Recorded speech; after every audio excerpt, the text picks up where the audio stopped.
More than a year and a half ago, on a real snowy, actually blustery evening in December, that is actually the night that my daughter and son-in-law brought our youngest grandson home. We were babysitting the other ones. And after when they finally got home, after the evening was over, I went to my coat, grabbed the keys, and pressed what I believed was the remote start on a van that was new to us. We waited, got our coats on, gloves, boots, and started out to the vehicle. Just go a little bit closer. Sorry. That's okay. Vickie and I trudged out to our van, noticed that both side doors were open, and there was snow had actually drifted into our van. I'd pressed the wrong button. Very embarrassed, I apologized to her, closed both doors, hastily got in because of the blowing snow, forgot to turn the rear defroster on, and started to back out of their about 100-foot driveway, gravel driveway, onto a country road the way that I always have, through the rear view mirrors, or through the mirrors.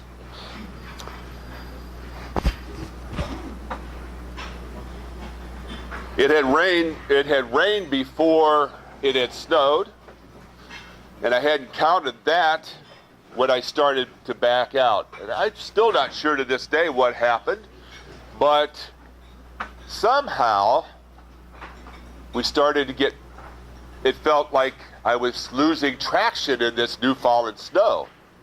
And not being able to see very well, what I did was immediately push on the accelerator, get those tires to spin more so that I could get past whatever obstacle I was, or whatever loss of traction I was having.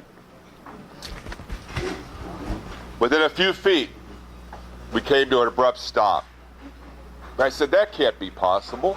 I got out of the vehicle, and I noticed that I had bumped into a tree that was setting just about 10 feet off of this gravel driveway.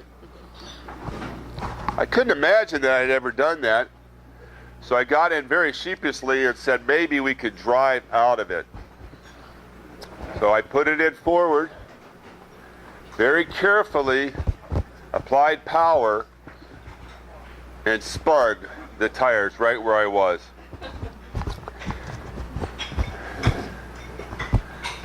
Once again, I got out and looked, and I had sunk that van all the way down to the spoiler on the front, that ground effect spoiler. And I knew I wasn't going anywhere. So I walked to my daughter's back door, what seemed like a very long walk, and begged the keys for their truck, saying that I would retrieve my van the next day.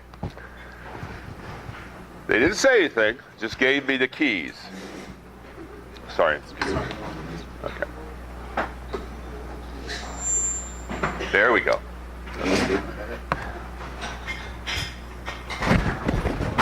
When I gathered up Vickie and we went to the truck, she asked me, actually for the second time, did I feel well enough to drive home? You know, being the type of man I am, I just forced my way through and said, I'm fine. So we carefully, this time, I carefully drove the truck through the mirrors and over my shoulder down that long driveway. Although I had my parked van to help me guide myself, so I made it all the way to the road, and then drove very white-knuckled home because it was a terrible night. When I got back the next day, my son-in-law was already suited up in coveralls, boots, gloves, with jack in hand, and we went out there and jacked the van up. We had to. There was no way to get it out. We thought maybe we might push it out. There was positively no way that we could push that van out. So we jacked it up, we put traction boards underneath, and set it down and moved it forward. Immediately got stuck again. We jacked it up, put traction boards under, and finally, after about 3 tries, we had it on solid gravel drive. To his credit, he never said anything to me. In fact, Jason has always been most pleasant in all of our conversations. But I always wondered, after it was all over and I was ready to drive the van home, he looked at me and he said, "You know, it was a good thing you hit the tree." And that caught me by surprise. He said, "Because if you hadn't hit the tree, you'd probably end up in that 3-foot ditch at the end of the driveway, and we'd never gotten it out." And that's probably true.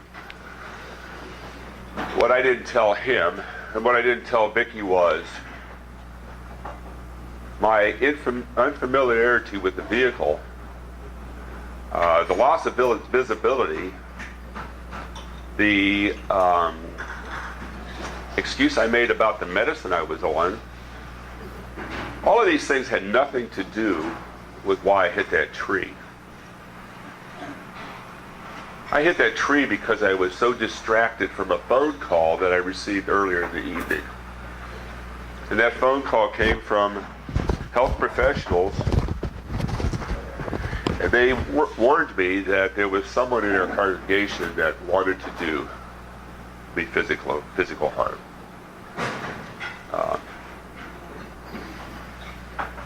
I didn't know that I could share it with Vickie at the time, so I held it in as I do so often.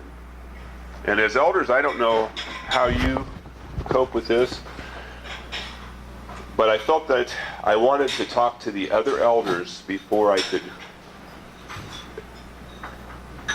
give my feelings over to my wife about how I felt. It was impossible at first to me, so we... Okay. It was impossible to do that at the time.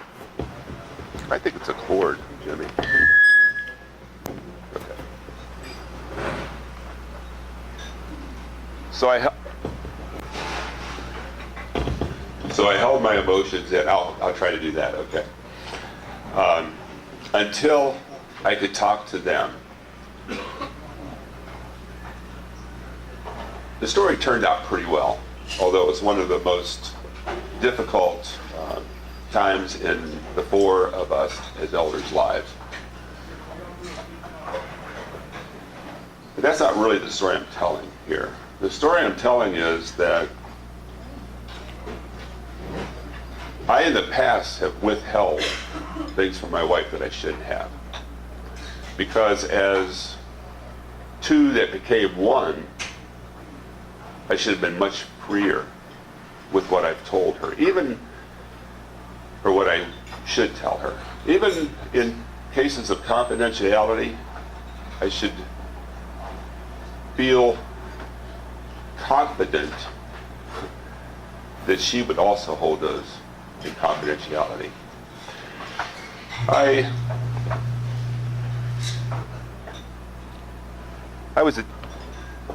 This is interesting right here.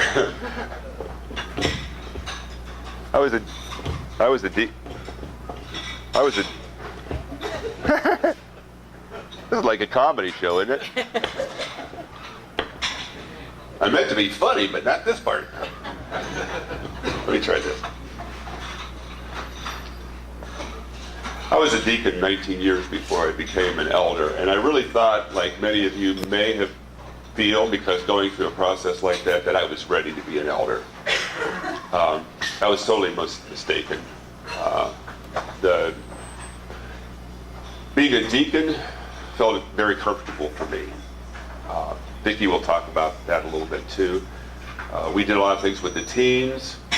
I was kind of in charge of benevolence. The elders never questioned me about anything I did. I just did what I felt was right. We talked about it. We shared about every decision that I had. I shared with her when it came to the deacon responsibilities that were given me. When I became an elder, and I've been an elder for 14 years, in fact, guys, that meant that I missed 2 of the sabbaticals. 14 years, count them, 2. I missed. Can I just talk loud? Okay. Thank you.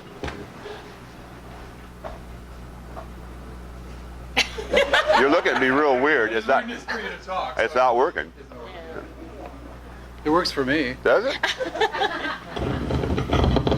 Do I have to hold it like that? I'll hold it for you. No, I think it's not working. I think we're better off just turning it off. But now it's off. This reminds me of home.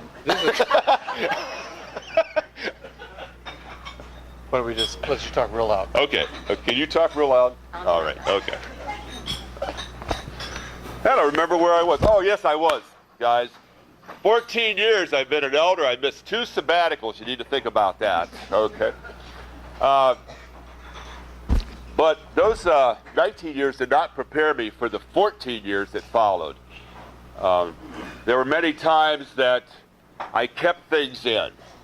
I kept things from Vickie. I kept things from the other elders. By doing that, I became very distracted. I became very distracted in our marriage. I became very distracted at work. And I really believe that distraction is a tool of the devil. I believe that Satan came into me at that time and used what he could use. I also think that lack of communication is a powerful tool of Satan, and he will use it whenever he can. And I was guilty of both of those things. I'm going to give Vickie a chance now to talk about this. How I think we were very happy when I was a deacon, and you helped me there. But I'd like to mention before she really talks here that when I always wanted to be an elder. That was a dream of mine from maybe before I was a teenager. That was always my dream. Still is. But I know a lot more about it now than I ever did back then. But she did not ever dream of being an elder's wife. I don't think so. Well, he's right. I didn't. But what I first want to say is, this is so out of my comfort zone. You are all way too old and too tall, because I always teach children. And so when he asked if I would do this, I'm like, really? Please? And then I agreed. But when he was a deacon, I had a very good understanding of what our job was. We did things, we built things, we painted. If a class needed done, we did it. And we did it together. And I had a very good idea of how to handle that. At least I thought I did. And so we did it for years. And I felt very comfortable because I am a Martha. I'm not a Mary. And I admire Marys. I think, and I always feel like Marthas get a little bad, rap, but I am a Martha. I see a problem and I want to fix it. And I look for ways to fix it. An elder's wife, that isn't so easy to do. And I had a very hard time, and I still have a hard time with that. I work with the deacons probably a lot more than I still do elder wife things because I'm a lot more comfortable with painting a classroom than I am the responsibility of being an elder's wife. And I'm not always very good at it. And I'm always, if I admit to you, I'm not a very good elder's wife because I have a hard time maybe not saying and doing the things that I should probably not say and do. And that's been really hard for me. And those of you over here who are my very good friends know that's very hard for me. want answers and I want to see results. And sometimes as elders, wives, and members, we aren't privy to that information, nor should we be. And so that makes it hard. And I have learned a lot, and I have been upset a lot over it. And not always made Bruce's job as easy as it probably could have been easier. However, I am learning. And that's why today Eileen had us all go around the room and talk about things in this class. And I found it so helpful, because here's a room of 20 or 30 of us, elders' wives, saying, these are some challenges we have. And every one of us all went, we have that too. We have that too. And what a great network for that to be, because it's just, as women, we like that feedback. We like that hearing and knowing we can go to someone to talk about it. So I think those are, I really loved it today, and that's why I say I don't have a lot to say, because we learned and heard a lot in that ladies' class, and will when we go back. But I think that has been the hardest challenge for me as an elder's wife, is stepping back and not trying to fix everything, knowing that I can't. But that's hard when you're a Martha. Well, it's been so very hard for me to realize that I was sacrificing a lot with Vickie because I didn't open up at times. I think I was sacrificing a lot with the other three elders because I wouldn't really open up. I internalized so much, and it was giving me, like I say, it still does at times. I'm better, but it was making me very distractive. I mean,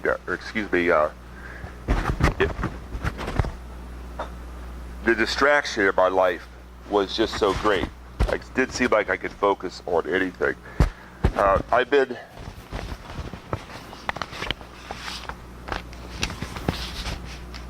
reading a lot of the Psalms. I love the Psalms. That's where the songs came from. Today, I think that David is a good example of a man that was trying to run a country, run his life while he was running from others. I think sometimes that's what elders are all about.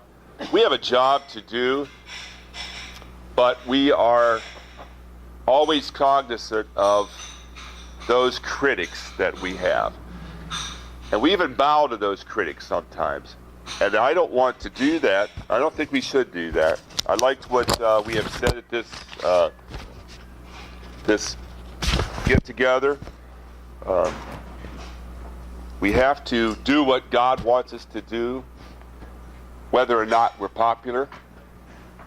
And we won't be popular, but we need to do it. We need our whole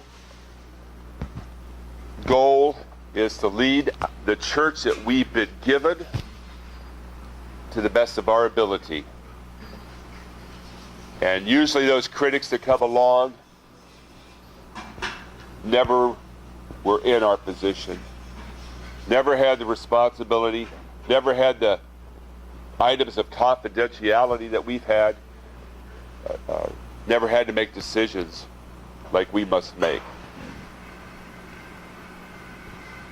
The only regret I have is that I didn't use my wife's counsel more. Now, that doesn't mean that I haven't.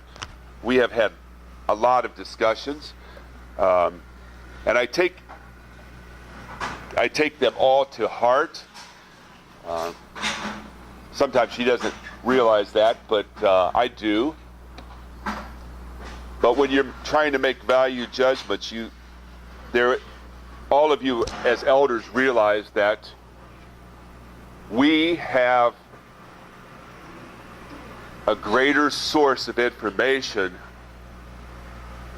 than those that come to us and talk about it, because we have done research, we have talked, We have prayed. And I really believe that's why God has put us in this position to make those tough decisions. It's very hard, but it's something that we must do. I went to Galatians because I think Satan is constantly, all of us, he is, if he could destroy us as deacons, if he could tear us apart, he has torn the church apart. So he is seeking to destroy us. And we all know from Galatians what some of the works of the flesh are, or what the works of the flesh are, but I just like to read what the fruits of the Spirit are, and then talk a little bit about that. Love, joy, peace, long-suffering, kindness, goodness, faithfulness, gentleness, and self-control. You'll notice that all of those have to do with our demeanor when we're with others. We have to have love. We should be joyful in what we're doing. We should do it in peace. Not contrary, like sometimes we feel like doing. We should be long-suffering, and that's hard for all of us because some of these problems will go on for years. But we just have to keep working at it.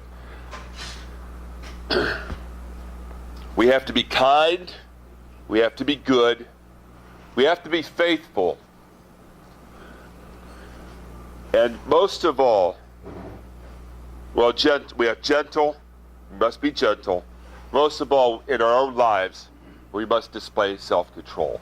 Because if they don't see in our lives that we believe this, they'll go with us nowhere. They will not follow. They will not let us lead them. They must see that in our lives.